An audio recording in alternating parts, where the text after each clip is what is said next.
Welcome back to A Square classes. Today we are going to continue our next lecture on electrolytic cell. Electrolytic cell में मैं आपको last lecture में quantitative analysis of cell पढ़ा चुका था, जिसमें last में हम लोगों ने फैराडे लॉ पढ़ा था। फैराडे के दो लॉ थे, Faraday first law and second law. Last lecture में हम लोगों ने फैराडे लॉ पे कुछ क्वेश्चन किए थे, सेकंड लॉ हम लोग पढ़ चुके थे, लास्ट में क्वेश्चन नहीं कर पाए थे, तो आज हम लोग कुछ क्वेश्चन करेंगे। पहले ध्यान से समझना कि एक बार फिर से समझ लो फैराडे का लॉ क्या है। फैराडे ने कहा कि जितना फैराडे ऑफ चार्ज पास कराओगे, जितना फैराडे ऑफ चार्ज पास कराओगे किसी भी इलेक्ट्रोलाइटिक सेल में, उतने ही इक्विवेलेंट मास का क्या होगा, इलेक्ट्रोलिसिस होगा। और हम लोगों ने फैराडे लॉ से एक समरी देखा था की पॉइंट कि number of Faraday of charge is equal to number of equivalent of substance which is deposited या which is oxidized at anode and which is reduce at cathode. तो जो number of equivalent है, जो number of Faraday है, वही number of equivalent होंगे according to, अगर Faraday law की बात करूं तो number of Faraday of charge is equal to number of equivalent of substance. और ये नंबर ऑफ इक्विवेलेंट दोनों का, एनोड पे जिसका ऑक्सीडेशन होगा उस सब्सटेंस का जो नंबर ऑफ इक्विवेलेंट है वो इक्वल होगा उस सब्सटेंस के जो कैथोड पे रिड्यूस होगा, और वो दोनों इक्वल होंगे। तो number of Faraday is equal to number of EQ of substance oxidize at anode is equal to number of EQ of substance use at. तो कभी कभी क्वेश्चन में क्या होगा कि आपसे anode product and cathode product दोनों पूछेगा, और नंबर ऑफ फैराडे आप कैसे निकालोगे, तो ये होता है charge Q upon 96500 Q coulomb में लोगे, और जो वेट होगा नंबर ऑफ वेट बाई क्या होगा, इक्विवेलेंट वेट के इक्वल। तो इसी नंबर ऑफ फैराडे को आप weight by equivalent weight anode का प्रोडक्ट का कर सकते हो, और यही weight by equivalent weight cathode product के भी बराबर हो जाएगा। ये एनोड के is equal to weight by equivalent weight किसके बराबर होगा, तो फैराडे फर्स्ट लॉ में हम सीखते हैं कि number of Faraday is equal to number of equivalent, and second law कहता है कि if more than one cell are connected in series then current flowing in the all cell will be same, that means charge flow through all electrode will be same. और अगर charge same है तो number of Faraday क्या होंगे, same. If charge will be same then number of Faraday also same. और अगर number of Faraday same होंगे तो जो एनोड एंड कैथोड होंगे, या कई अलग अलग इलेक्ट्रोलाइटिक सेल में जो एनोड और कैथोड प्रोडक्ट होंगे, सबके वेट बाय इक्विवेलेंट वेट क्या होंगे, सेम होंगे। तो अगर मैं इसी चीज को लिख दूं तो ये फैराडे सेकंड लॉ है, और इसको देखोगे तो ये फैराडे फर्स्ट लॉ है। तो अगर एक से ज्यादा सेल सीरीज में जुड़े हुए हैं, तो अगर आप हर का weight by equivalent weight cell anode cell 1 का एनोड का देखोगे तो weight by equivalent weight cell 1 का कैथोड के बराबर होगा, फिर सेल 2 के weight by equivalent weight of cell 2 anode का equal to weight by equivalent weight of cell 2 का कैथोड। सर सेल का weight by equivalent weight all electrode के लिए सेम होगा। तो आइए इसी कॉन्सेप्ट पे पहले मैं कुछ क्वेश्चन कर देता हूं, फिर आज हम लोग स्टार्ट करेंगे आज कंडक्टेंस ऑफ सेल, फिर देखेंगे कंडक्टेंस किस बेसिस पर हम लोग देखते हैं। ओके, आइए क्वेश्चन देखते हैं। आइए फैराडे पे ही हम लोग क्वेश्चन देखते हैं। एक क्वेश्चन हमने फैराडे फर्स्ट लॉ पे लिया था, दूसरा फैराडे सेकंड लॉ पे लिया था। अगर आप ऐसे भी देखोगे तो Faraday first law second law है ही नहीं, दोनों फैराडे का एक ही लॉ है कि number of equivalent is equal to number of Faraday. पढ़ने के लिए हमने बहुत कुछ पढ़ा दिया था।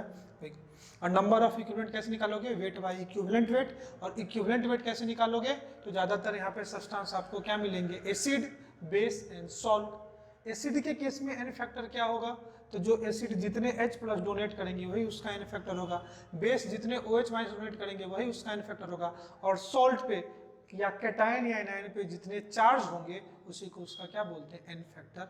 उसमें ज्यादा कुछ दिक्कत नहीं है, आप ध्यान से समझना।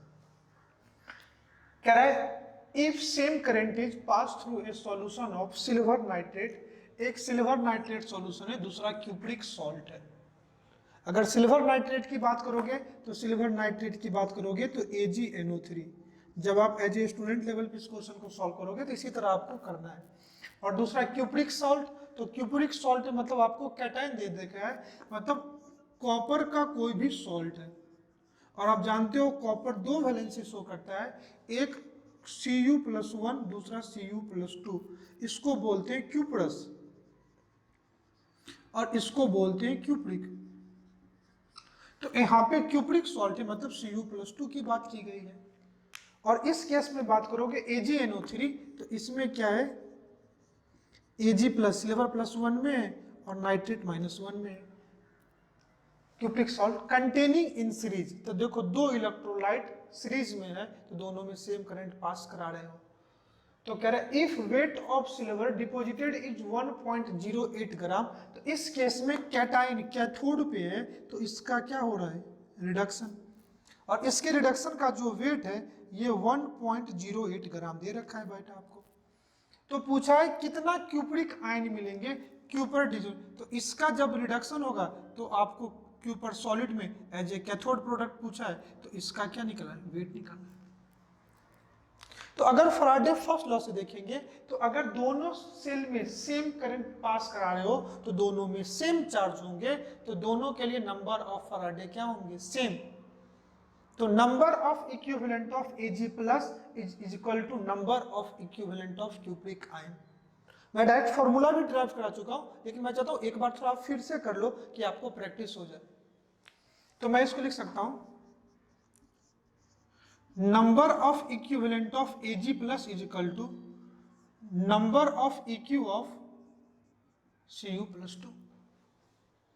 कोई दिक्कत? तो नंबर ऑफ इक्विवेलेंट Ag के लिए क्या लिखोगे, weight by equivalent weight of two weight by equivalent weight of Cu+2।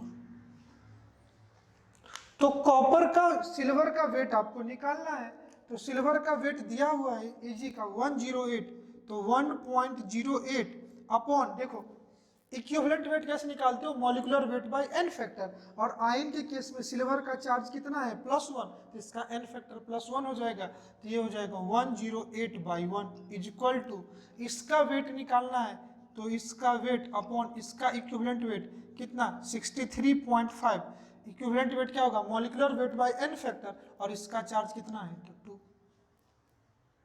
तो यहां से आप वेट निकालोगे तो वेट इज इक्वल टू हो जाएगा 63.5 डिवाइडेड बाय 2 मल्टीप्लाई 1.08/108। तो जब आप सॉल्व करोगे तो इससे ये कितना होगा 0.01 से करोगे तो ये आ जाएगा 0.635 डिवाइडेड बाय 2, तो ये 0.3 के आसपास आंसर हो जाएगा, 0.317 gram, that is the weight of your copper. अब आपको काफी अच्छे से समझ में आया होगा। तो आप हमेशा फैराडे जब भी आ जाए, इलेक्ट्रोलाइटिक सेल में तो दो ही चीजें है कि या तो आपको प्रोडक्ट आइडेंटिफाई करना है, that question is related to qualitative aspect, तो उसके लिए भी आपको पता है कि एनोड प्रोडक्ट कौन होगा, कैथोड प्रोडक्ट कौन होगा, मैंने कई सारा केस आपको कराया, आप लेक्चर फिर से देखो। और पूछे कितना प्रोडक्ट मिलेगा, तो हमेशा एक ही चीज लगाना है, number of equivalent is equal to number of Faraday, number of equivalent weight by equivalent weight से निकालोगे। इक्विवेलेंट वेट कैसे निकालते हैं, molecular weight by n factor, मैं थोड़ा देर में n फैक्टर आपको फिर से नहीं होता है तो बता ही दूंगा, इससे निकाल सकते हो। और इसी फार्मूला को मैंने कहा था, फार्मूला हम लोग ने लिखा था W1/E1 is equal to W2/E2, इसी को लिख लिया था W1/W2 is equal to E1/E2, this will be your formula Faraday second law के लिए। तो आई होप अब आपको कोई दिक्कत नहीं रही होगी, अब आप कर सकते हो, कोई दिक्कत। आइए सेकंड क्वेश्चन में कराता हूं, सेकंड क्वेश्चन भी फैराडे लॉ पे ही बेस्ड है। क्वेश्चन देखो क्या रहा है, a solution of NiNO3 nickel nitrate है is electrolyte between platinum electrode. आप निकेल नाइट्रेट को प्लेटिनम इलेक्ट्रोड के बीच में इलेक्ट्रोलाइज कर रहे हो, कह रहा है एक करंट ऑफ 5 एम्पियर, देखो ना, फॉर 20 मिनट्स, 5 एम्पियर करंट को 5 एम्पियर करंट को 20 मिनट के लिए आप पास करा रहे हो, तो कह रहे हैं कितना मास ऑफ निकेल डिपॉजिटेड होगा कैथोड पे। तो आप वैसे भी देखोगे, चलो फिर से एक बार रिकॉल कर लेते हैं, NiNO3 सॉल्यूशन है तो ये एक्वस है, एक्वस NiNO3 है, तो ध्यान से देख लो तो ये मिलेगा निकेल Na+ NiNO3 होल 2 है, तो निकेल +2 और NO3 माइनस में एक्वस है, तो यहाँ पे H+ भी मिलेगा और OH- भी मिलेगा। अब ध्यान से देखो, कैटायन कहाँ जाएंगे, कैथोड पे, और कैथोड पे उसका रिडक्शन होगा जो सीरीज में नीचे प्रेजेंट है, तो सीरीज में नीचे इस केस में कॉपर होगा। आप कहोगे सर निकेल तो था ही नहीं, देखो ना निकेल नहीं था तो क्वेश्चन पे दे दिया कि निकेल का रिडक्शन कैथोड पे जा रहा है। कह रहा है निकेल कैथोड पे जा रहा है, इसका मतलब क्या हुआ, निकेल कैथोड पे जा रहा है, इसका मतलब हुआ कि इसका रिडक्शन हो रहा है। फॉर्मूला वही लगेगा, number of equivalent is equal to number of Faraday, number of equivalent weight by equivalent weight is equal to Q upon Faraday 96500। Weight of nickel पूछा है, वेट ऑफ निकेल पूछा है, इसको वेट ही लिखते हैं। इक्विवेलेंट वेट की बात करोगे तो निकेल का मॉलिक्यूलर वेट की बात करोगे तो इसका मॉलिक्यूलर वेट होता है 58.7 ग्राम। निकेल पे चार्ज कितना है 2, तो n फैक्टर कितना होगा 2, तो molecular weight by n factor equivalent weight, तो ये हो जाएगा 58.7 divided by 2 is equal to charge, charge की जगह क्या लिख सकते हैं I into t upon 96500, because current into time ampere second को बोलते हैं कुलम्ब, तो Q के जगह I into t, I ampere में होना चाहिए, टाइम सेकेंड में होना चाहिए, तो 20 × 60, मिनट को 60 से मल्टीप्लाई कर दो सेकेंड हो जाएगा, नीचे में क्या आ जाएगा बिटवा 96500। अब आप इसको सॉल्व कर लो, तो इससे आपको निकल जाएगा वेट, तो वेट इज इक्वल टू हो जाएगा, इससे यहाँ मल्टीप्लाई कर दो तो 58.7 multiply 50 multiply 20 multiply 60 divided by 2 multiply 96500, एक जीरो से ये, एक जीरो से ये कैंसिल, 2 से 2 ये कैंसिल, तो हुआ क्या 58.7 मल्टीप्लाई 5 मल्टीप्लाई 6 अपॉन 965। जब आप इसको सॉल्व करोगे तो ये आंसर अप्रॉक्स में आ जाएगा 1.82 का। भी बता चुका हूँ कि या तो डायरेक्टली आप फॉर्मूला लगा दो, number of equivalent is equal to number of Faraday, equivalent weight by equivalent weight, तो आपको वेट अगर दे देगा तो पूछ लेगा कि कितना करंट है, कितना समय के लिए, टाइम के लिए आपको करंट निकालना है, और यहाँ पे करंट और टाइम दे दिया तो आपसे वेट पूछ दिया, मेटल आपको बता दिया निकेल का हो रहा है। तो इस टाइप के कई सारे क्वेश्चन आपके प्रैक्टिस टेस्ट में भी है, एक्सरसाइज में भी, आप उसको सॉल्व करो, और कई सारे क्वेश्चन आपके प्रीवियस एग्जाम में है, आप नीट का पेपर सॉल्व करो, उसके भी प्रीवियस क्वेश्चन में आपको कई सारे फ्राइडे पे क्वेश्चन आते हैं। जेई मेन सॉल्व करो, जेई एडवांस में इसका मल्टीपल चॉइस क्वेश्चन देखो, इंटीजर वाले में देखो, सब्जेक्टिव देख लो, उसमें कई सारे क्वेश्चन मिलेंगे। आप अगर जेई एडवांस की बात करोगे तो उसमें सब्जेक्टिव ज्यादातर आपको मिलेंगे इलेक्ट्रोकेमिकल सेल पे, इलेक्ट्रोलाइटिक सेल पे भी मिलेंगे, लेकिन इसका जो डायरेक्ट फ्राइडे पे कम होंगे, क्योंकि फ्राइडे पे छोटे क्वेश्चन बनते हैं, number of equivalent is equal to number of Faraday, तो इसके लिए थोड़ा सा इसका कोरिलेशन आ जाएगा किसका, कंडक्टेंस ऑफ सेल से, तो फैराडे का कंडक्टेंस ऑफ सेल जिसमें डिग्री ऑफ डिसोसिएशन वगैरह भी इंप्लीमेंट कर देगा, तब फैराडे पे बड़े क्वेश्चन बनते हैं एडवांस लेवल पे, otherwise Faraday equilibrium and thermodynamics का ज्यादातर एडवांस के क्वेश्चन बनते हैं। Conductance of cell, conductance of cell basically है क्या, आप इससे पहले कंडक्टेंस का मतलब क्या होगा कि कितना ज्यादा इलेक्ट्रिसिटी कंडक्ट करेगा ना, उसी को क्या बोलते हैं कंडक्टेंस, और कितना ज्यादा इलेक्ट्रिसिटी के पास होने में रुकावट होगा उसको बोलते हैं रेसिस्टेंस।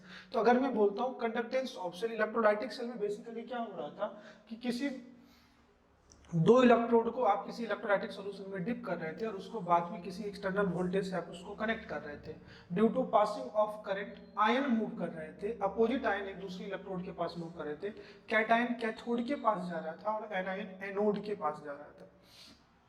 तो अब जितना ज्यादा आयन की मोबिलिटी होगी, जितना fast ion anode and cathode की तरफ मूव करेगा, उस सेल का कंडक्टेंस उतना क्या होगा, ज्यादा होगा। तो अगर आयन मूव कर रहा है तो वो कंडक्टर होगा, अगर नहीं मूव करेगा तो नॉन कंडक्टर होगा। इसी के बेसिस पे याद करो आयनिक इक्विलिब्रियम जब हम लोग स्टार्टिंग में किए थे तो हम लोगों ने पढ़ा था दो टाइप के कंडक्टर्स होते हैं, उसी के बेसिस पे हमने इलेक्ट्रोलाइट को क्लासिफाई किया था, strong electrolyte and weak electrolyte. तो अब कंडक्टेंस ऑफ सेल पढ़ने से पहले हम लोग कंडक्टर पढ़ते हैं, types of conductor. Type of conductor की बात करोगे तो दो टाइप के कंडक्टर्स होते हैं, एक को बोलते हैं मेटेलिक कंडक्टर, दूसरे को बोलते हैं इलेक्ट्रोलाइटिक कंडक्टर। एक को बोलते हैं मेटेलिक कंडक्टर, दूसरे को बोलते हैं इलेक्ट्रोलाइटिक कंडक्टर। डिफरेंस क्या होगा अपन समझते हैं one by one.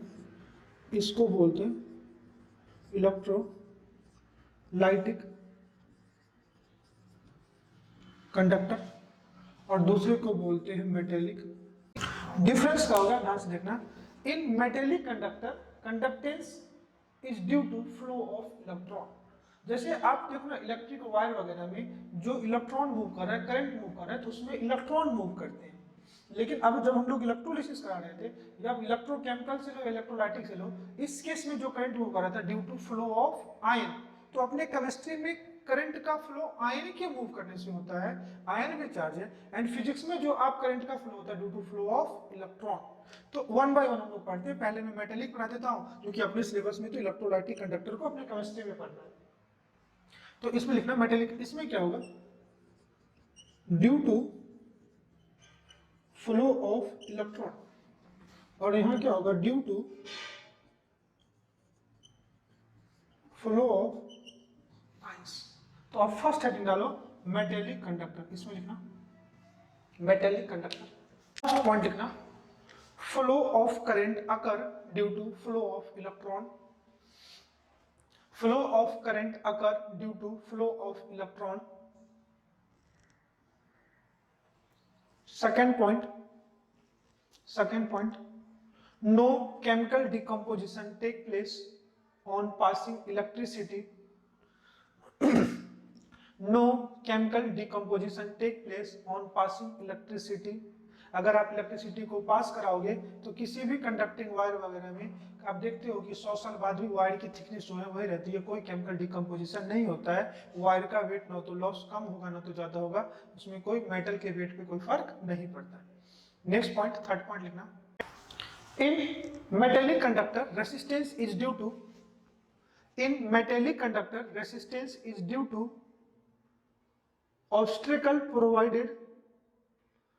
In metallic conductor resistance is due to obstacle provided in the flow of electron. Obstacle provided in the flow of electron, that is kernel. उसको क्या बोलते हैं kernel. Obstacle provided due to flow of electron. Obstacle provided due to flow of electron, that is kernel. Kernel किस part को बोलते हैं कि अगर जिस जगह से इलेक्ट्रॉन मूव कर जाए तो वहां जो खाली स्पेस बचता है ना उसी को वॉइड्स और क्या बोलते हैं कर्नेल। और जो फोर्थ पॉइंट इसमें लिखना कि इन metallic conductor on increase the temperature resistance increases. In metallic conductor on increase the temperature resistance increases. और जो मेटेलिक कंडक्टर होगा उसमें टेम्परेचर बढ़ाने पे रेसिस्टेंस क्या हो जाएगा, बढ़ेगा। और आप जानते हो फिजिक्स में यहाँ पे हम लोग फॉर्मूला आप जानते होंगे, नहीं तो आप पढ़ोगे फिजिक्स में, पढ़ लिए हो तो जानते होगे, नहीं पढ़ोगे तो पढ़ोगे। R is equal to R naught 1 plus alpha t. R is equal to R naught 1 plus alpha t, where alpha क्या है टेम्परेचर कोफिशिएंट, टी क्या है टेम्परेचर, R क्या निकलेगा रेसिस्टेंस। उस टेम्परेचर पे जितना टेम्परेचर बढ़ाओगे रेसिस्टेंस उतना बढ़ता चला जाएगा। तो ये पार्ट से अपने को मतलब नहीं है, बस एक डिफरेंस के लिए हम लोगों ने पढ़ा। हम लोगों को पढ़ना है इलेक्ट्रोलाइटिक कंडक्टर। पहला चीज इसमें जो फ्लो ऑफ करंट होगा due to flow of ions. Flow of current occur due to flow of ions. Second point, इस इलेक्ट्रोलाइटिक कंडक्टर में अब केमिकल डिकम्पोजिशन होगा। देखो जिसका इलेक्ट्रोलिसिस कराते हैं वो ब्रेक कर जाते हैं, तो जो इलेक्ट्रोलाइट होंगे वो ब्रेक कर जाएंगे कॉरस्पॉन्डिंग कैटायन और एनायन में, इसलिए यहाँ पे केमिकल डिकम्पोजिशन होता है। इसमें सेकंड पॉइंट लिखना chemical decomposition take place on passing electricity. Chemical decomposition take place on passing electricity. इस केस में आप देखना नेक्स्ट पॉइंट, यहाँ पे रेसिस्टेंस होगा और रेसिस्टेंस होगा किस वजह से, ध्यान से देखना कि अगर समझो अगर इलेक्ट्रोलाइटिक सेल में एक कैटायन है एक एनायन है, एक पॉजिटिव इलेक्ट्रोड है एक नेगेटिवली इलेक्ट्रोड है। पॉजिटिव इलेक्ट्रोड को एनोड बोलते हो, नेगेटिवली इलेक्ट्रोड को कैथोड बोलते हो। अगर आयन जितना फास्ट एनोड एंड कैथोड पे पहुंच जाए, आयन मतलब कैटायन और एनायन की बात कर रहा हूं, talking about cation and anion. Flow of cation और एनायन जितना फास्टर होगा हम कह सकते हैं उसकी कंडक्टेंस ज्यादा होगा। लेकिन समझो अगर वो कैटायन एनायन एक दूसरे को ही अट्रैक्ट करने लगे, अगर अट्रैक्शन कैटायन और एनायन के बीच में बढ़ जाए तो क्या वो एनोड और कैथोड पे फास्ट मूव कर पाएंगे, नहीं कर पाएंगे। तो आयन के मूवमेंट में जो रुकावट है वही तो रेसिस्टेंस है। तो अगर सॉल्यूट सॉल्यूट के बीच में इंटरेक्शन बढ़ जाए तो भी रेसिस्टेंस बढ़ेगा। अगर सॉल्यूट एंड सॉल्वेंट के बीच में इंटरेक्शन बढ़ जाए, मैंने कहा था देखो एस ब्लॉक हम लोग पढ़ चुके हैं, smaller the size of ion more will be it's hydration. अगर मैं लिथियम ले लूं और सोडियम ले लूं, किसका हाइड्रेशन ज्यादा होगा? लिथियम का हाइड्रेशन ज्यादा होगा। तो हाइड्रेटेड आयन, लिथियम आयन का साइज बड़ा हो जाएगा तो उसकी मोबिलिटी कम हो जाएगी। तो अगर सॉल्यूट एंड सॉल्वेंट के बीच में इंटरेक्शन बढ़ जाए, जिसको हाइड्रेशन ऑफ आयन बोलते हैं, तो भी उसकी रेसिस्टेंस बढ़ जाएगी। और तीसरी बात, अगर सॉल्वेंट सॉल्वेंट के बीच में इंटरेक्शन बढ़ जाए, अगर समझो 1 ग्लास ऑफ वाटर है, उसमें आप एक कॉइन डाल दो, और 1 ग्लास ऑफ हनी है, उसमें एक कॉइन डाल दो, किस केस में जो कॉइन है वो जल्दी बॉटम पे आएगा? तो आपको पता है हनी में देर से आएगा। क्यों? वो ज्यादा गार्डेड है, मतलब सॉल्वेंट सॉल्वेंट में इंटरेक्शन ज्यादा है, उसी गार्डेपन को अपन बोलते हैं विस्कोसिटी। 3 फैक्टर है जो अपनी इलेक्ट्रोलाइटिक कंडक्टेंस में, कंडक्टर में रेसिस्टेंस डेवलप कर सकता है। Interaction between solute and solute, interaction between solute and solvent, and third solvent solvent interaction. तो थर्ड पार्ट लिखना है यहाँ पे, 2 तो हमने लिख लिया, थर्ड लिखना यहाँ पे, रेसिस्टेंस इज ड्यू टू, पहला solute solute interaction. Solute solute interaction का मतलब क्या होगा? Interaction between, attraction between ion, attraction between ions. दूसरा क्या हो सकता है? Solute solvent interaction, solute solvent interaction. और सॉल्यूट सॉल्वेंट इंटरेक्शन की बात करोगे तो इसको बोलते हैं हाइड्रेशन ऑफ आयन।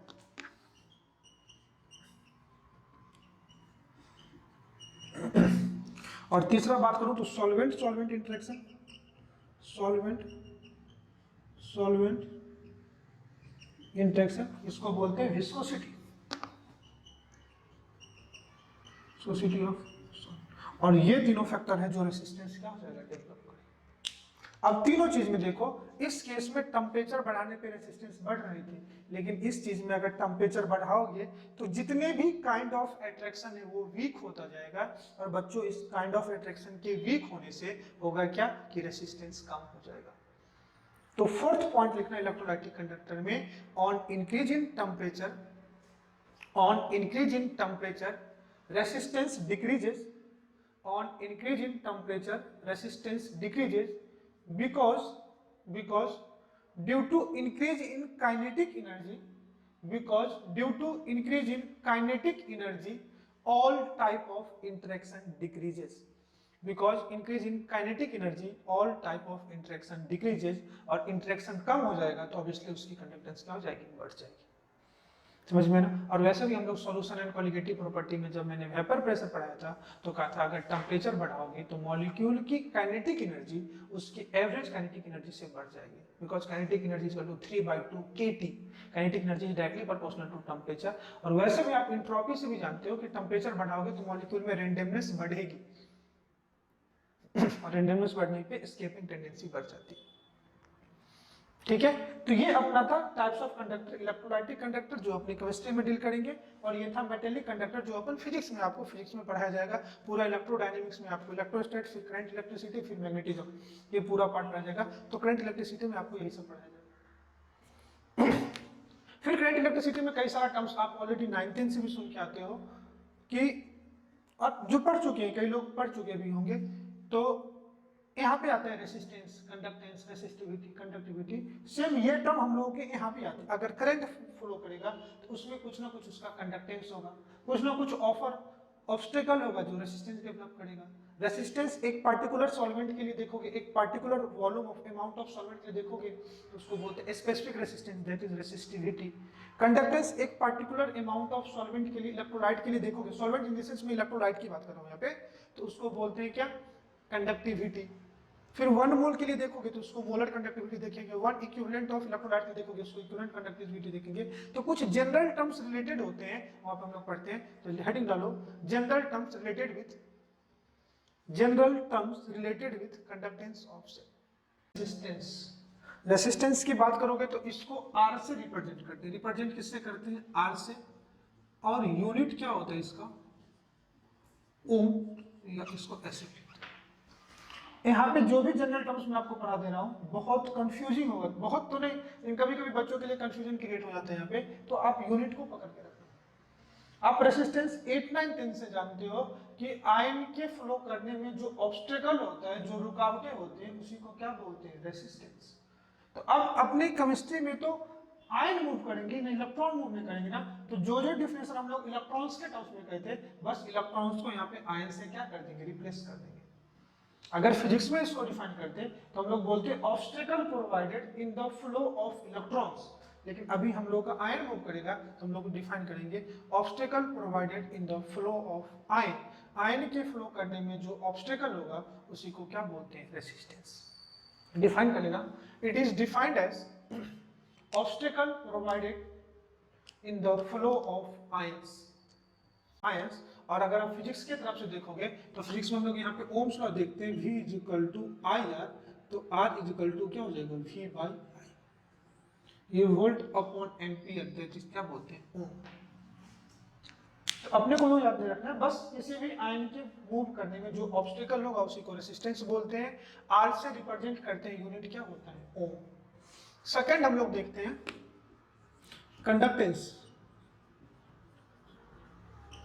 जिसको C से रिप्रेजेंट करते हैं। कंडक्टेंस को किससे रिप्रेजेंट करते हैं, C से।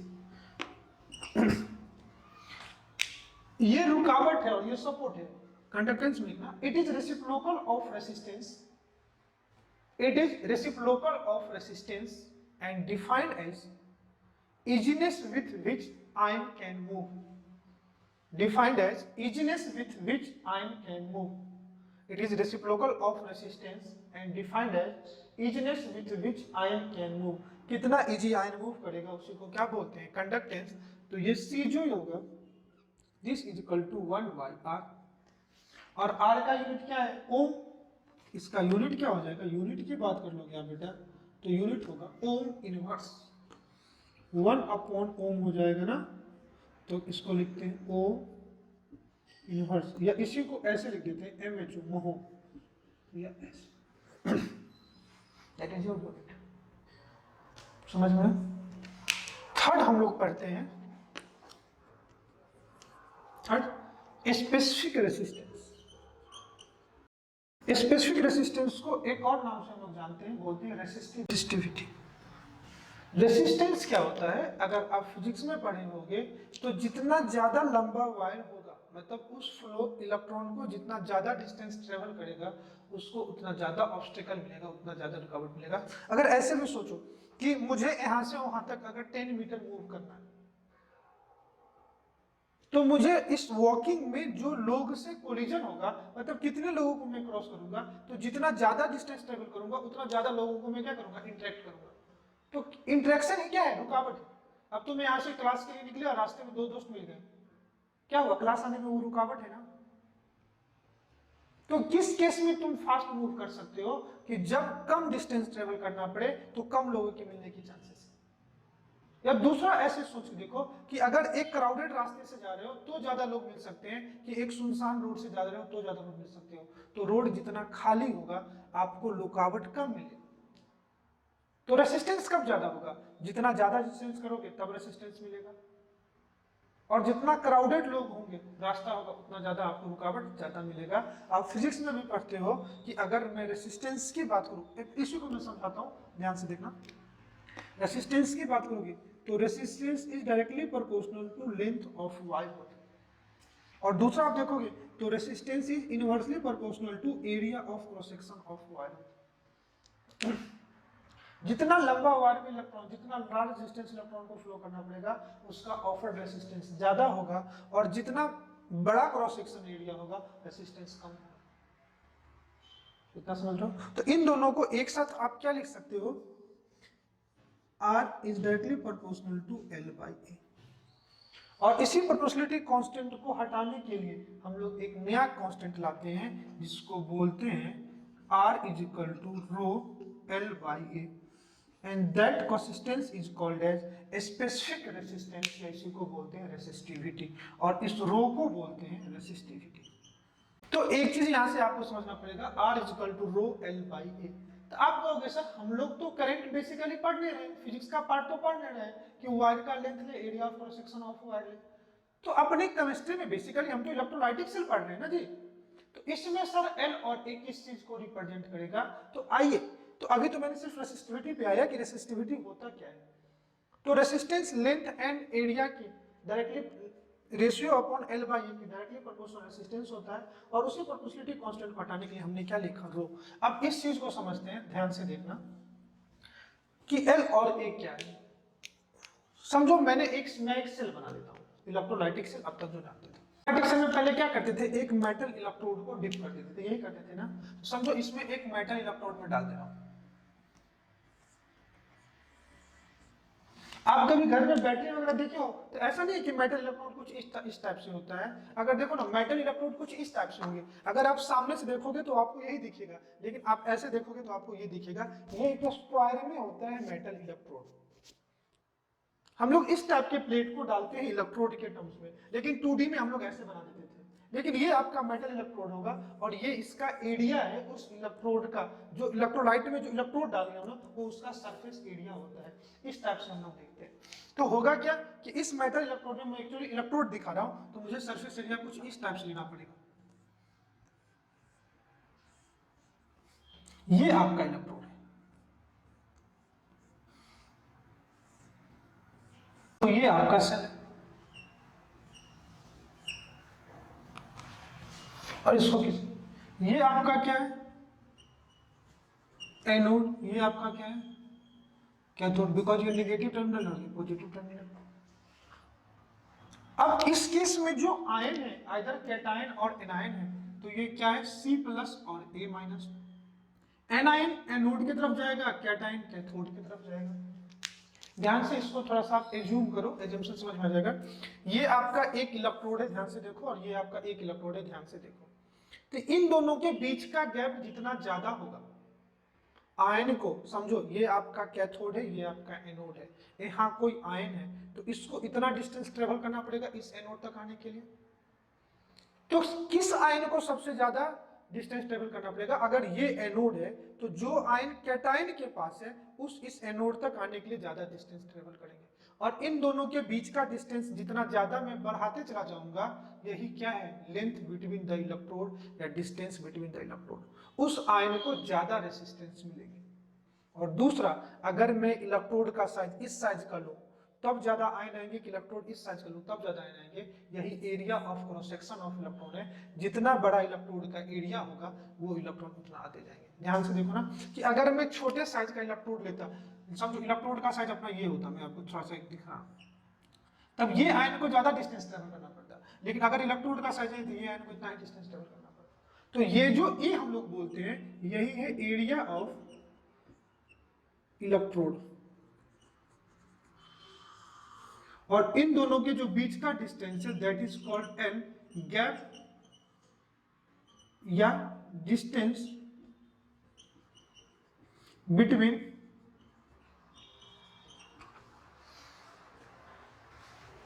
और इसी सेल को हम लोग बोलते हैं कंडक्टिविटी सेल। क्या बोलते हैं इसको? Conductivity cell. उस सेल जिससे किसी भी सेल का आप कंडक्टेंस मेजर करते हो। तो आप ध्यान से, आपके मन में यहीं पे एक आएगा, एक थॉट आएगा कि सर अगर आप कोई बैटरी बना रहे हो, अगर आप कोई सेल बना रहे हो, तो उसका दो चीजें तो सर कांस्टेंट मुझे दिख रहा है। एक कि आपने इलेक्ट्रोड का साइज क्या लिया, तो एरिया ऑफ इलेक्ट्रोड फिक्स हो गया, और उस इलेक्ट्रोड को कितना डिस्टेंस पे पैरेलली आप रखते हो, तो gap between the electrode constant हो गया। तो for manufacture of cell at the time of manufacturing, दो चीजें तो सेल का हमेशा बैटरी का कांस्टेंट हो जाता है, एल और ए, और इसी के रेशियो को हम लोग बोलते हैं सेल कांस्टेंट। ध्यान से देखना। तो अगर मैं एक चीज डिफाइन करूं यहां पे, सेल कांस्टेंट, जिसको जी से डिनोट करते हैं, तो सेल कांस्टेंट क्या है? It is the ratio of distance between the electrode and area of cross section of electrode. It is the ratio of distance between the electrode and area of cross section of electrode. तो G is equal to क्या हो जाएगा? L by A। अब ध्यान से देखना, अब L क्या है? लेंथ है, A क्या है? एरिया। ऐसा यूनिट सिस्टम से जाओगे तो यूनिट क्या आ जाएगा, लेंथ का मीटर, लेकिन कोई भी सेल इतना बड़ा नहीं होता है कि दो इलेक्ट्रोड के बीच का गैप आप मीटर में लोगे। तो हम लोग यहाँ पे जो यूनिट, ऐसा यूनिट सिस्टम की बात करोगे तो नो डाउट मीटर में होगा और कुछ बुक में मीटर ही लिखा हुआ है, लेकिन प्रैक्टिकली बात करो कि ऐसा कोई बैटरी ही नहीं है जिसका यूनिट लेंथ मीटर में। इतनी बड़ी बैटरी आपने देखते हो कभी भी बड़े काम ज्यादा वोल्टेज के लिए आप बैटरी, कई बैटरी को सीरीज में ऐड करते हो। आप देखो घर में ज्यादा लोड है तो इन्वर्टर की 3 बैटरी 4 बैटरी होगी, आपकी कंपनी में 10 बैटरी होगी, ऐसा नहीं है कि इतना बड़ा एक बैटरी होगा। तो ऐसा क्वेश्चन नहीं है जिसका ये यूनिट लेंथ में लोगे, तो हम लोग इसको सेंटीमीटर में लेते हैं। तो ऊपर देखो सेंटीमीटर, नीचे सेंटीमीटर स्क्वायर, तो इसका जो यूनिट हो जाएगा, unit is most important, unit जो होगा ये सेंटीमीटर इनवर्स होगा, किसका, सेल कांस्टेंट जी का। दूसरी बात अगर मैं आपको सेल कांस्टेंट के लिए कहूं कि अगर ये भी हो सकता है कि दो इलेक्ट्रोड का साइज अलग अलग हो, एक एनोड बड़ा हो कैथोड छोटा हो, या दोनों इलेक्ट्रोड को हम पैरेलली रखते हैं। समझो अब इस इलेक्ट्रोड को मैं ऐसे रख रहा हूं, ऐसे रख रहा हूं, तो ये जो एरिया जो आपको खाली का दिख रहा है ये भी मतलब पैरेलली कॉमन नहीं आ रहा है, और ये जो एरिया आपको दिख रहा है ये भी कॉमन आ रहा है। तो हमेशा दो इलेक्ट्रोड या तो क्रॉस सेक्शनली प्रेजेंट हो या साइज डिफरेंस हो, तो हमेशा आप उसी एरिया को लोगे जो कॉमन होगा, उस केस में आप इसी एरिया को लोगे, common area.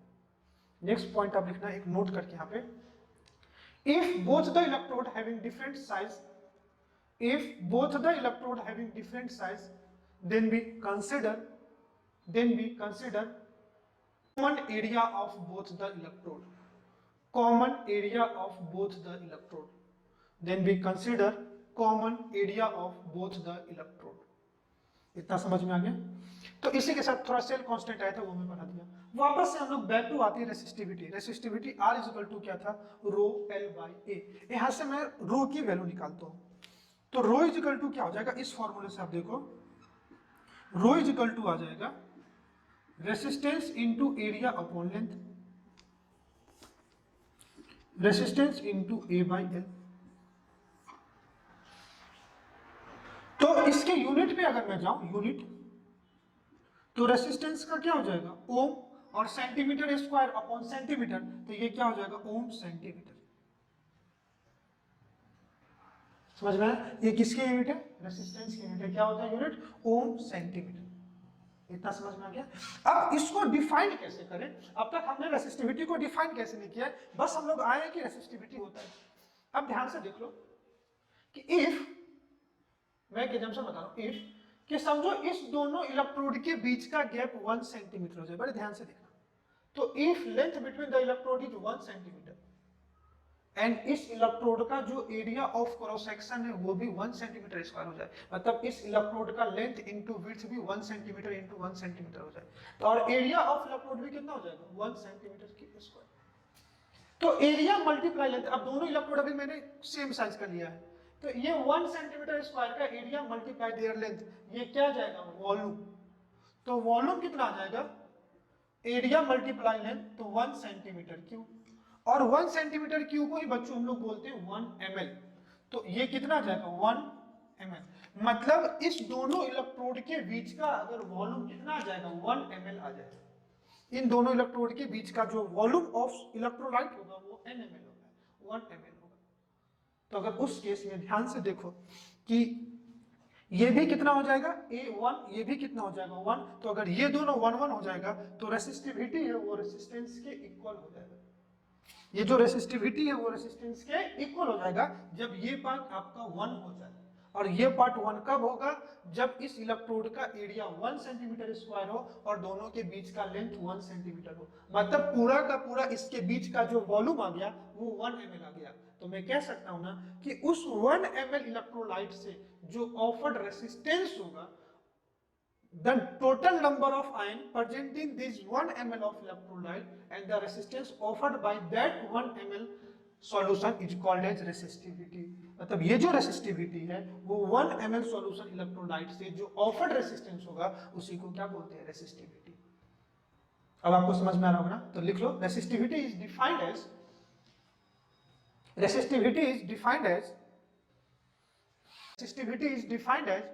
resistance offered by all the ion present in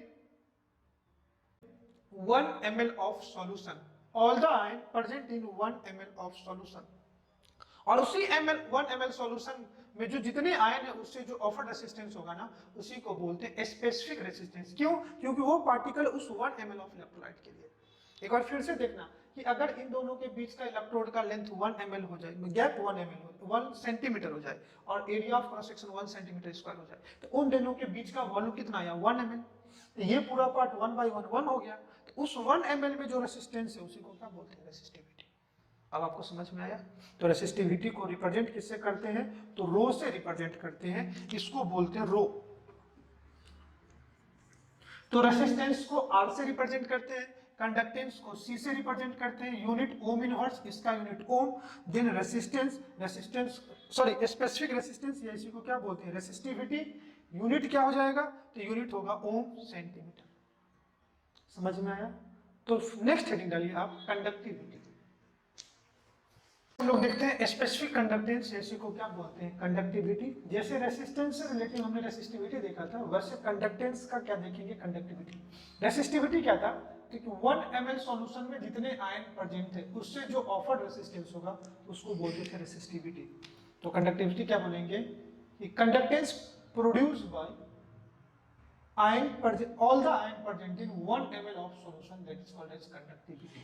इसको रिप्रेजेंट करते हैं के से, स्मॉल के, बोलते हैं कप्पा। क्या बोलते हैं? कप्पा। देखो, it is reciprocal of, differential लिख लो, it is reciprocal of resistivity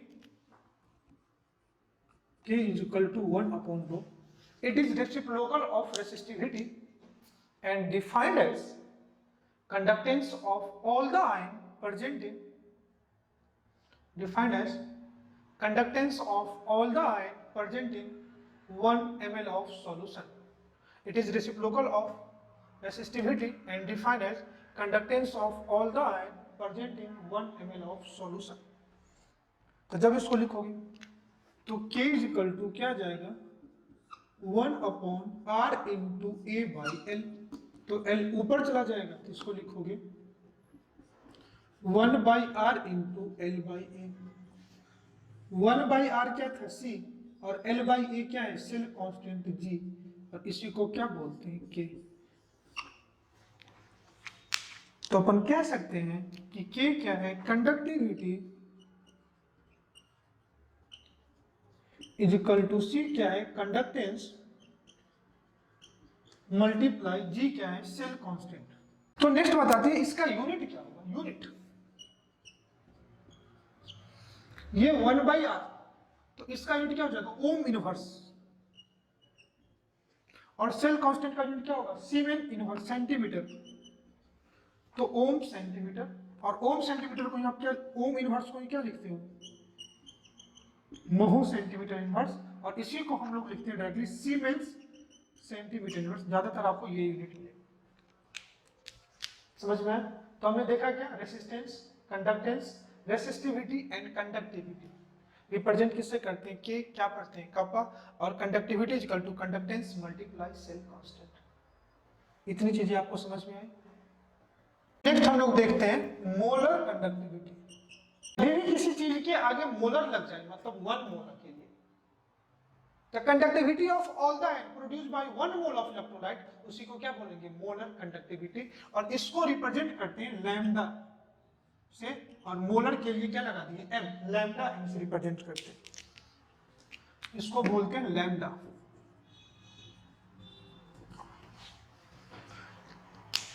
देखो, it is defined as, molar conductivity में लिखना, it is defined as conductivity of all the ion, it is defined as conductivity of all the ion produced by 1 mole of electrolyte। Thus conductivity of all the ion produced by 1 mole of electrolyte is known as molar conductivity।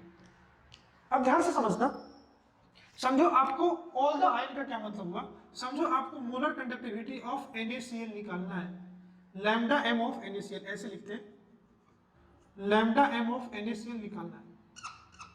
तो क्या होगा? जब NaCl का, या तो NaCl का directly आप molar conductivity निकाल लो, किसके? इसके 1 मोल से।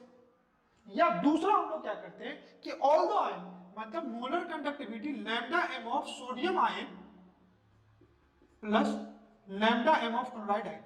इस मॉलिक्यूल में जितने आयन हैं सबकी मोलर कंडक्टिविटी को ऐड कर दो तो इसी को क्या बोलते हैं, मोलर कंडक्टिविटी। या तो डायरेक्टली उसका 1 मोल ले लो, या तो 1 मोल ऑफ Na प्लस ले लो, या 1 मोल ऑफ Cl माइनस ले लो तो भी निकल जाएगा। और जब किसी मॉलिक्यूल का लिखते हैं this is your capital lambda, this is your small lambda, ion को हमेशा स्मॉल लैम्डा लिखते हैं।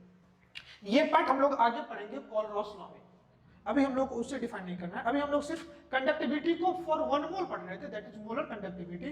तो लैम्डा एम को कैसे डिफाइन करोगे कि lambda is equal to conductivity of all the ion, किससे 1 मोल ऑफ इलेक्ट्रोलाइट। और वो 1 मोल ऑफ इलेक्ट्रोलाइट क्या होगा, किसी वॉल्यूम में होगा ना, तो conductivity multiply volume.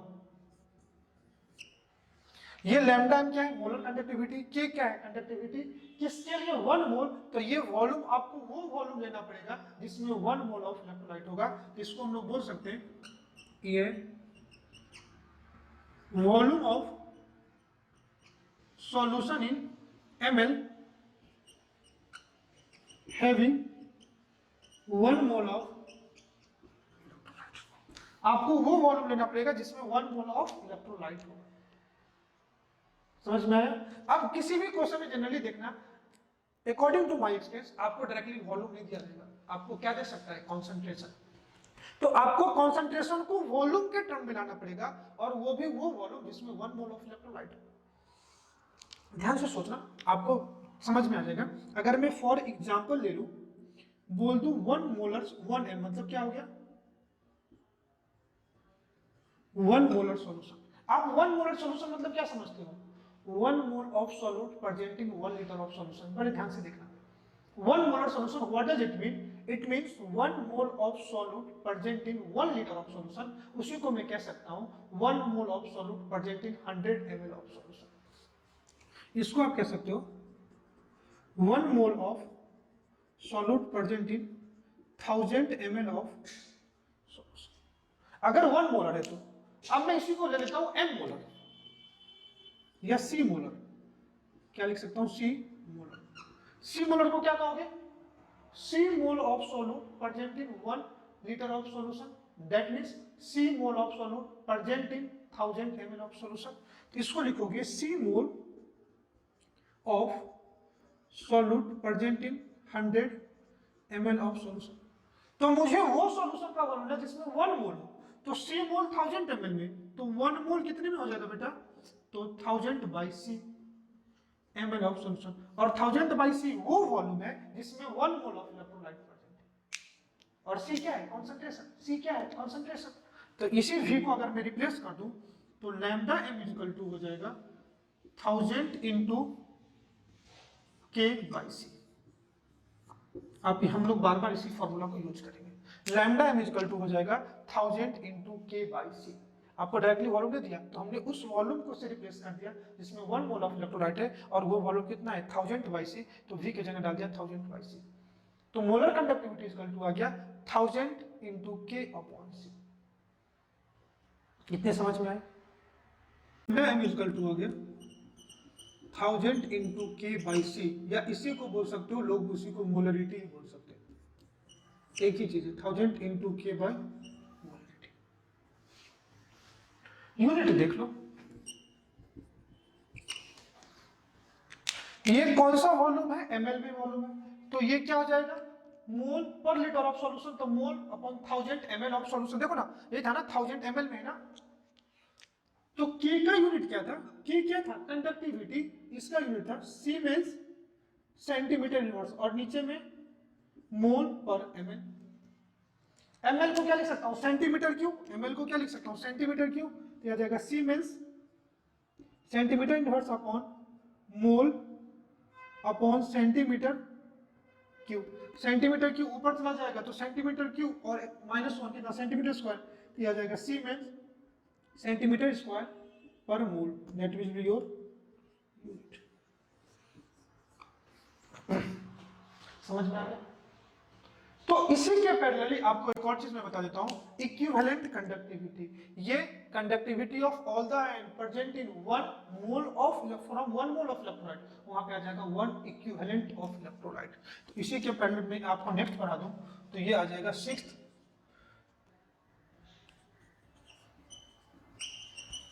Equivalent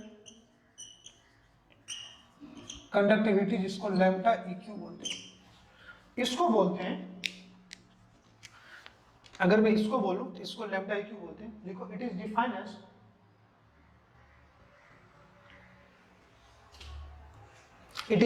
as conductivity of all the ion. It is defined as conductivity of all the ion produced by one equivalent of electrolyte. Molar में 1 मोल ऑफ इलेक्ट्रोलाइट, यहां पे क्या बोलेंगे 1 इक्विवेलेंट ऑफ इलेक्ट्रोलाइट। इसका formula हो जाएगा lambda EQ equal to 1000 into V, और यहाँ पे वी कौन सा वॉल्यूम होगा, तो volume in ml which contain 1 equivalent of electrolyte. ये हो जाएगा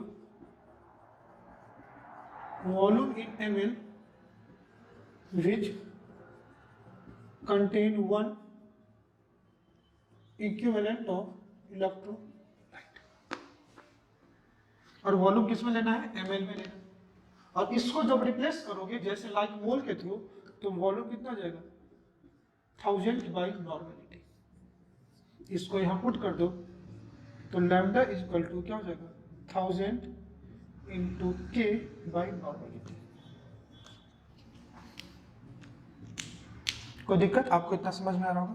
तो अगर मैं इन दोनों का रिलेशन निकालूं, relation between lambda EQ and lambda M, तो इसका यूनिट पहले देख लो,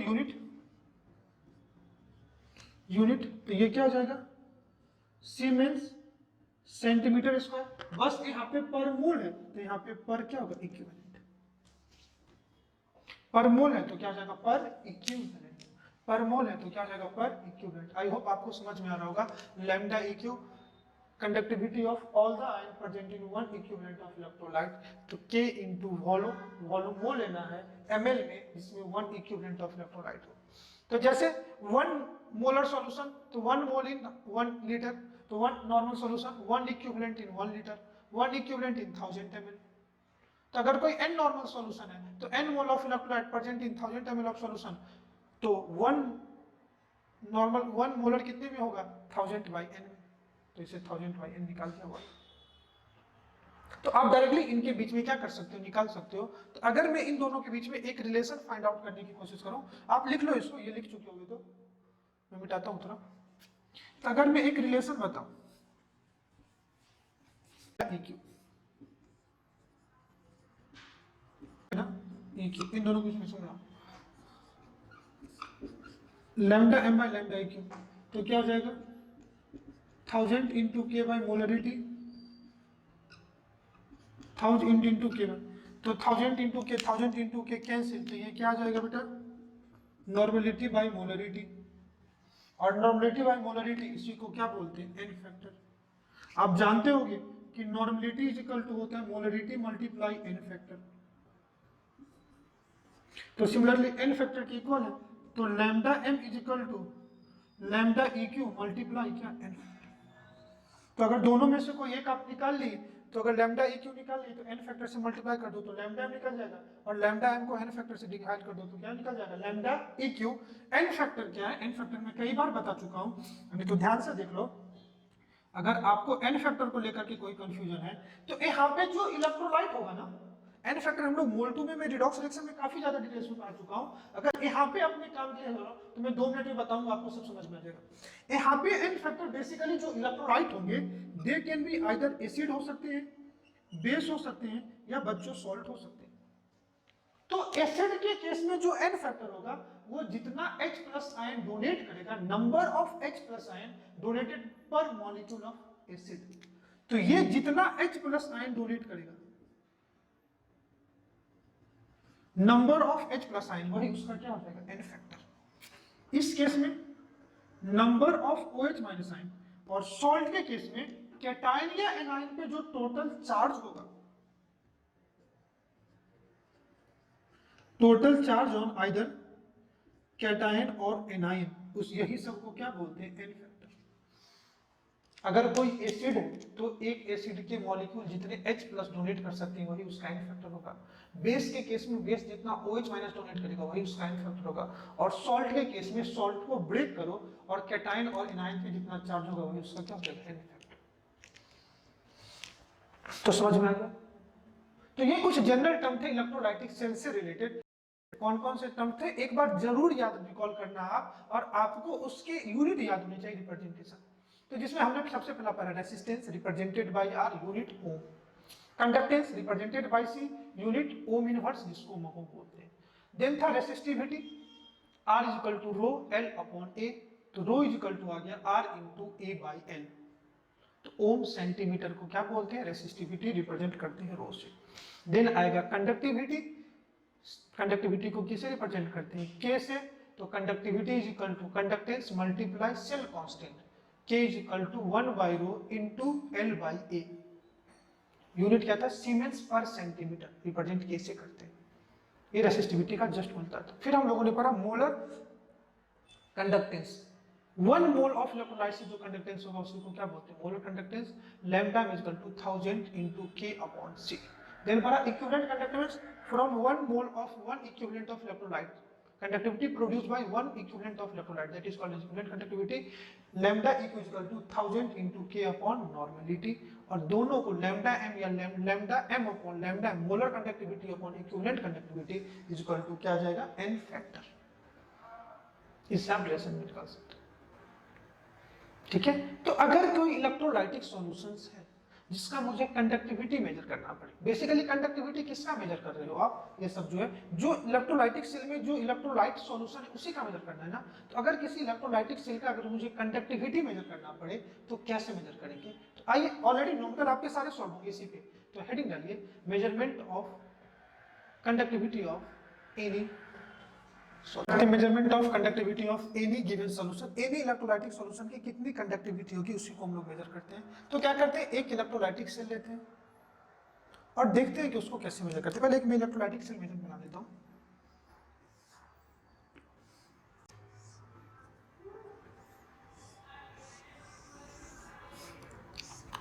ये अपना क्या है, इलेक्ट्रोड है। अगर ये इलेक्ट्रोलाइटिक सेल है तो इसमें ऑक्सीडेशन रिडक्शन होगा, और जब भी ऑक्सीडेशन रिडक्शन होगा तो चार्ज मूव करेगा, फ्लो ऑफ करंट होगा, तो हीट क्या होगा, हीट का लॉस और गेन होगा, हीट इवॉल्व होगा। तो इसी हीट को मेंटेन करने के लिए इसको मैं किसी इंसुलेटर से कवर करता हूँ, थ्रियोस्टेट से।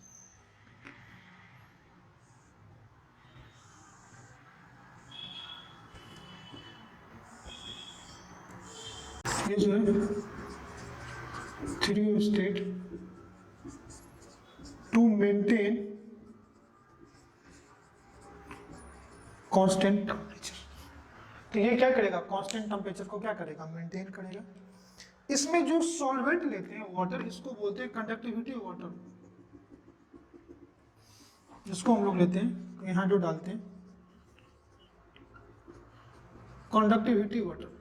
कंडक्टिविटी वाटर का सेंस क्या हुआ कि हम लोग उस सॉल्वेंट को लेते हैं जिसकी खुद की कंडक्टिविटी जो है ना वो मिनिमम हो, निग्लिजिबल हो, हैविंग निग्लिजिबल कंडक्टिविटी। उस सॉल्यूशन को सॉल्वेंट को लेते हैं जिसकी कंडक्टिविटी क्या हो, निग्लिजिबल हो, ताकि जिस इलेक्ट्रोलाइट का कंडक्टिविटी मेजर करना है आप उसका ले आओ। बिकॉज जो कंडक्टिविटी है ना, जो कंडक्टिविटी है ये एडिटिव प्रॉपर्टी है। तो अगर आप इसकी भी कुछ कंडक्टिविटी हो जाए तो टोटल कंडक्टिविटी जो होगी ना वो conductivity of electrolyte 1 plus electrolyte 2 plus conductivity of water, सबकी कंडक्टिविटी क्या हो जाएगी, इसमें ऐड हो जाएगी। इसलिए हम लोग वो सॉल्वेंट को लेते हैं जिसकी खुद की कंडक्टिविटी जीरो हो, ताकि जो टोटल आ जाए तो ये जीरो हो जाए, तो उसी का जो वही है। ये जो सेल है उस सेल को बोलते हैं कंडक्टिविटी सेल। कंडक्टिविटी सेल मतलब to measure conductivity of electrolyte.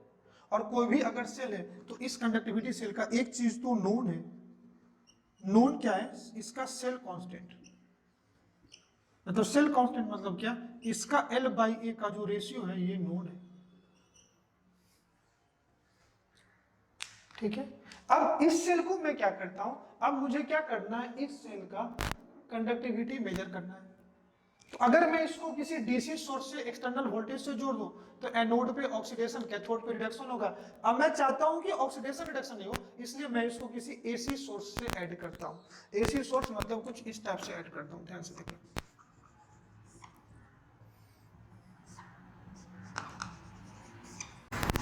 This is your R1, R2, R4, R3।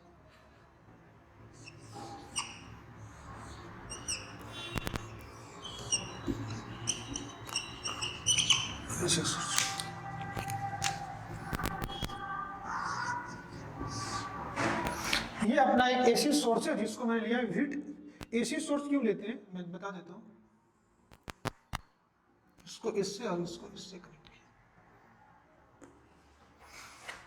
जो डीसी में देखोगे एसी सोर्स में क्या होता है, इसका ग्राफ कुछ ऐसा होता है, फर्स्ट पार्ट पॉजिटिव निगेटिव, अगर ये पॉजिटिव है तो ये निगेटिव होगा, नेक्स्ट हाफ में ये निगेटिव ये पॉजिटिव है।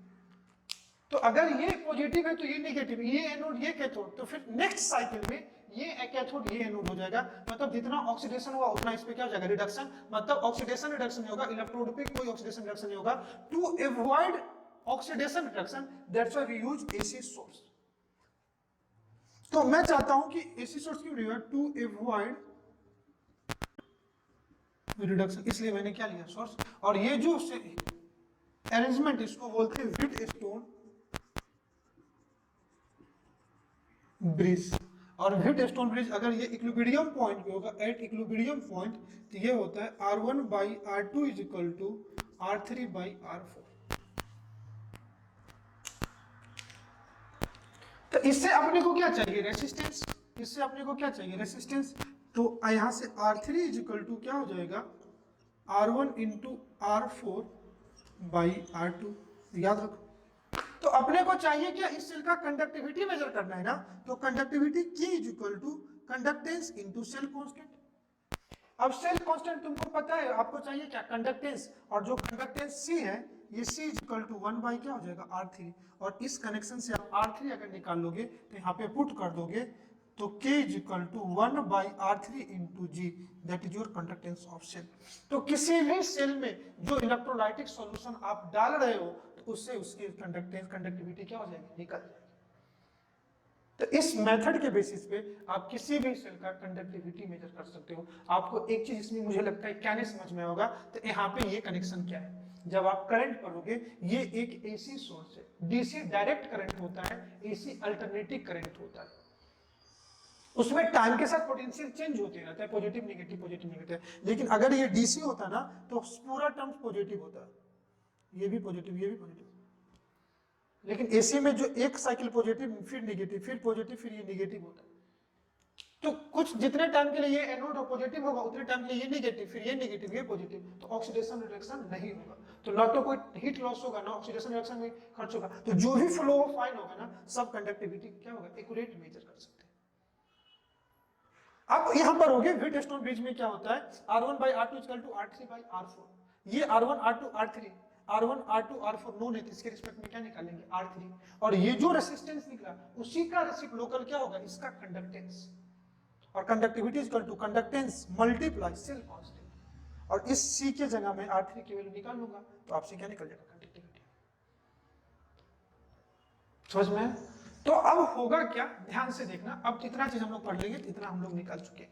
अब बचा हुआ क्या है, तो ध्यान से देखना कि हम लोगों ने निकाला रेसिस्टिविटी, देखा कि 1 ml सॉल्यूशन में जो आयन प्रेजेंट है उससे जो ऑफर्ड रेसिस्टेंस होगा उसको क्या बोलते हैं, रेसिस्टिविटी। अगर समझो सॉल्यूशन कॉन्सेंट्रेटेड है तो उस 1 ml सॉल्यूशन में नंबर ऑफ आयंस ज्यादा होंगे और डाइल्यूट है तो कम होंगे। अगर सॉल्यूशन कॉन्सेंट्रेटेड है तो नंबर ऑफ आयंस ज्यादा होंगे।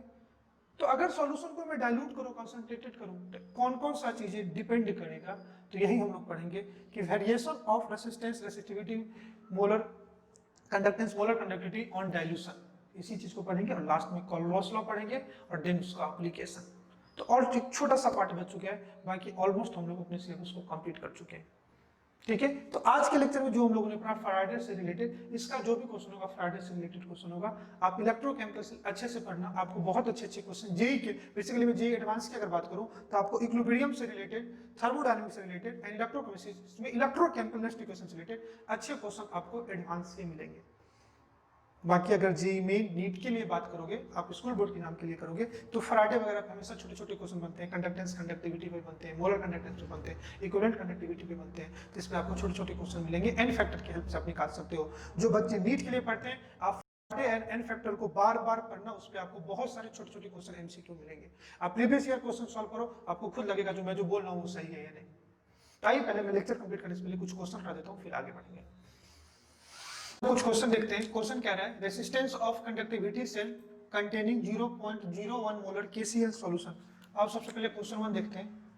कह रहा है कोई भी एक सॉल्यूशन है जिसका कंसंट्रेशन कितना है 0.01 मोलर, तो ये अपना केसीएल क्या है, सॉल्यूशन है, जिसमें कंसंट्रेशन ऑफ केसीएल कितना दिया हुआ है 0.01 ml एट 298 केल्विन 1500 ओम। तो 1500 ओम ये किसका यूनिट है, रेसिस्टेंस का, तो ये लैंग्वेज भी था। Resistance of conductivity cell containing 0.01 molar KCl solution at 298 kelvin 1500 ohm. तो ये जो केसीएल सॉल्यूशन है उसी का रेसिस्टेंस अपने को दिया हुआ है कितना बेटा, 1500 ओम। क्या what is the cell constant, आपको निकालना क्या है सेल कांस्टेंट, जी की आपको वैल्यू निकालनी है।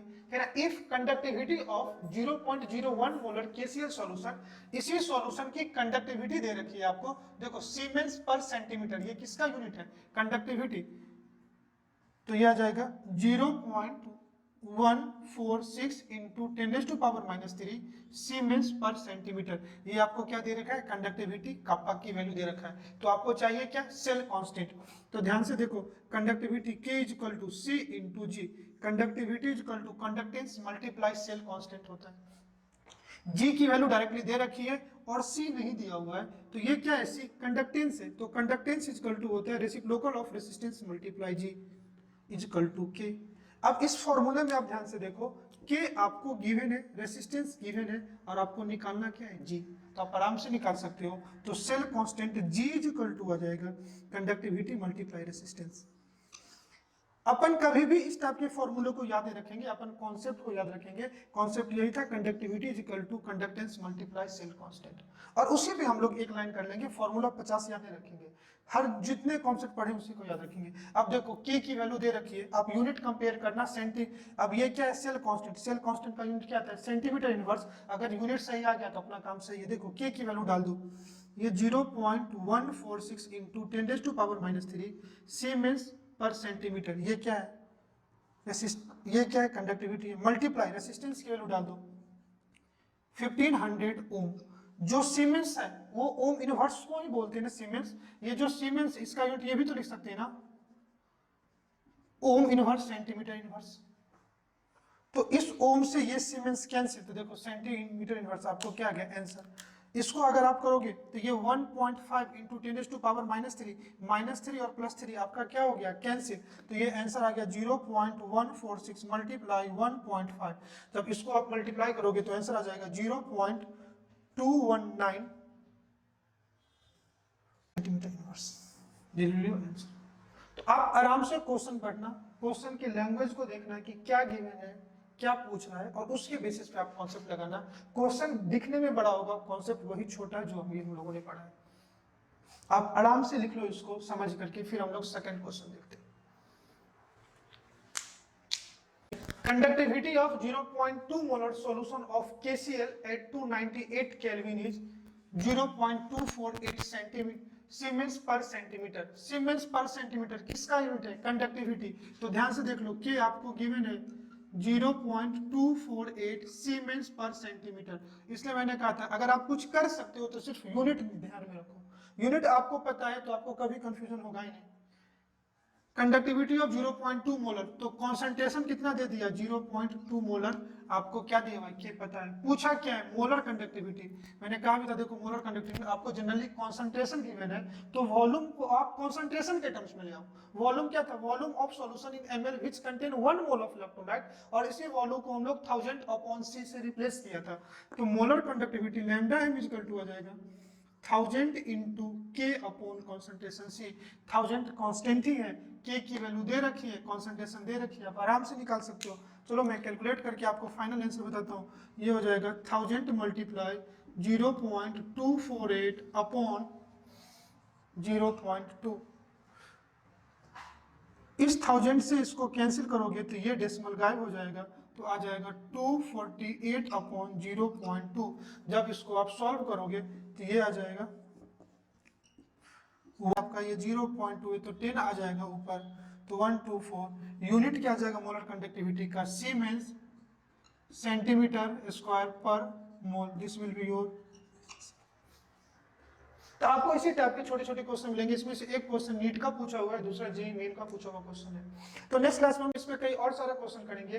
मैं फिर से बता दूं टॉपिक में बचा हुआ क्या है, तो कंडक्टेंस, कंडक्टिविटी, मोलर कंडक्टिविटी का डाइल्यूशन पे क्या फर्क पड़ेगा वो देखेंगे। फिर हम एक छोटा सा पार्ट मोलर कंडक्टिविटी का ही बचा हुआ है कि अगर किसी इलेक्ट्रोलाइट का मोलर कंडक्टिविटी निकालना है तो आप उसमें प्रेजेंट सभी आयन का मोलर कंडक्टिविटी निकाल करके अगर आप ऐड कर दोगे तो आपको मोलर कंडक्टिविटी निकल जाएगा। इसी को हम लोग पढ़ते हैं कोलरॉस लॉ और एप्लीकेशन ऑफ कोलरॉस लॉ। तो आपसे मेजॉरिटी ऑफ क्वेश्चन सॉल्व हो जाएंगे। कुछ क्वेश्चन वो होंगे जो कोलरॉस लॉ पे बेस्ड होंगे, बहुत कम ही होंगे जो आपसे सॉल्व नहीं होंगे। आप लेक्चर को ध्यान से देखें, आप प्रॉपर नोट्स बनाएं, जो भी फॉर्मूला मैं बॉक्स में करके लिखा हूं आप उसको याद रखें। जो क्वेश्चन मैं क्लासरूम में कराऊं उसी वैरायटी के क्वेश्चन मिलेंगे, कुछ क्वेश्चन हम लोग नेक्स्ट क्लास में करेंगे। आप मन से पढ़ें। Thanks for watching, have a nice day, bye bye and thank you.